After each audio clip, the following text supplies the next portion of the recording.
So the talk this evening took on a couple of issues and one important person. The one important person is Charles V. Riley, an entomologist, that means he studied insects, who was a terrific natural historian, paid attention to the world around him, and that allowed him to discover things that allowed him in turn to do wonderful things for agriculture, including protect crops against insect pests. Riley is known as the father of biological control because his studies of the natural history and behavior of insects and plants allowed him to identify things like natural enemies, predators and parasites that could control pests. In perhaps the most famous case, he imported predators from Australia to protect the citrus groves of California against an invasive pest there.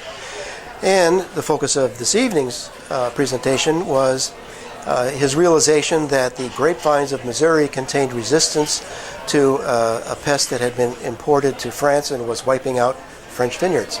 The secret to preserving the French wine grapes and their vines from this American pest was to realize that American grapevines had evolved resistance to this pest, and that one could graft the high-quality winemaking grapevines onto American rootstocks and gain their protection.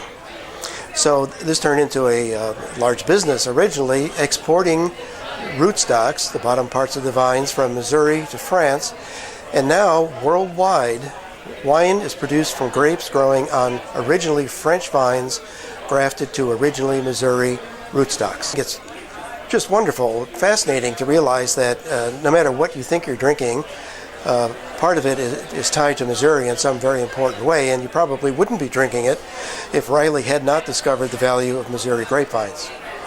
In addition to that, it's really important to pay attention to the way he went about this, the things he learned about nature, his realization of the way things worked in nature, his interest in making sure that the public knew about what he was doing, and his desire to put what he learned to work to benefit farmers and the world in general.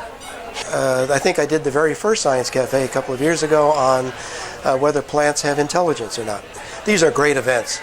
It gives you the opportunity to relax with or without a beverage, have dinner, and enjoy a conversation with somebody who is here to explain something that might otherwise appear complex in terms anyone can appreciate.